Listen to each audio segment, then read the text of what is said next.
how can we make ourselves bigger in the net? Well, ultimately, the way that you make yourself bigger in the net is you get closer to the puck. I've been getting a lot of questions the past couple weeks for goalies asking me, how can I play bigger, right? And that's a great question. I think over my career, you ask a lot of people who play against me. I'm a bit of a smaller guy, but they say, you know what, you play a lot bigger than you look, right? You play bigger, you play big for your size, right? Like, how do you do that? How do you play bigger? And so, I'll kind of segue with how I started playing like this, right? And so back in 1998, something like that, when I was only 7 or 8 years old, that's kind of when I started doing formal goalie training.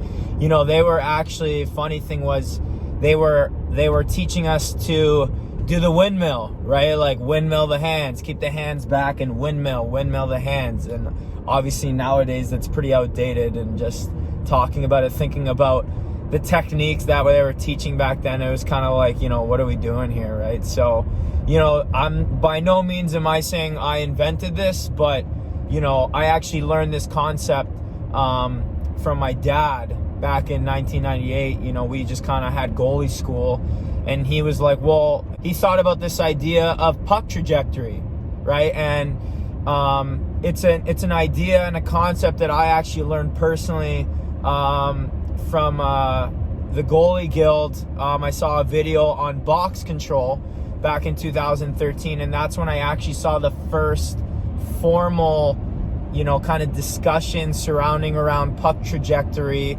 Honestly, over my entire career, like, I never seen anybody talk about it, and this was something that my dad and I had implemented back in 1998 in order for me as a small goalie to kind of to be able to stop high shots and stuff like that, right? So this stuff doesn't just apply to small goalies, though. This stuff definitely applies to bigger goalies as well, right? So let's ask ourselves, how can we make ourselves bigger in the net?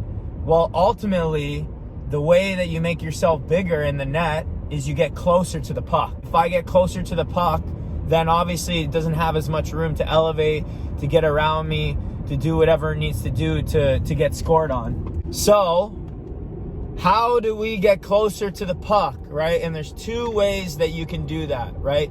The first way that you can get closer to the puck is by driving your hands and what I call attacking with the hands. So when I'm in net, and you can actually go see a bunch of my pictures from my entire career, you'll always see my hands are in front of me, right?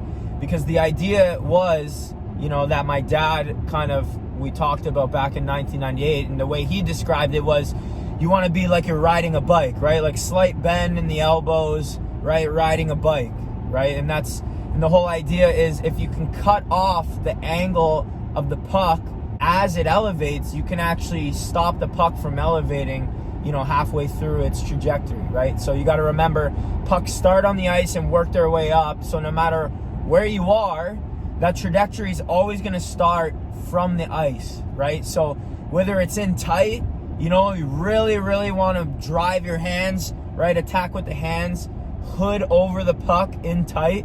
That is a foolproof way in tight to basically shut guys down no matter how good their shot is. You just track over the puck, hood over the puck, right? And the other way is when you're on your feet, you attack with the hands, right? And as the guy gets close, you aim your hands at the puck to basically, when he tries to elevate it, you cut off that trajectory with your hands, right? So that's number one, attack with the hands. Number two is your depth control, right? So how do I get closer to the puck? Well, you need good mobility, right? You need good play reads. And this is kind of a more complex concept, and it's something that I think you need to work on a lot, right? When to challenge, right? Basically, you can get bigger, you can get closer to the puck by having better depth, right? So if I challenge the puck, obviously I'm getting closer to the puck, right? So if I get closer to the puck doesn't have as great of a chance to work its way around me. So with your depth, right, you want to work on having quick feet out, quick feet back, right? Being able to come in and out, having great depth control, being very quick on your C cuts in and out, right? Having that ability to really challenge the shot at the last second, right, when the guy's got no options left and you know he needs to shoot, right, take that extra step, get closer to the puck, right, so you can make that save.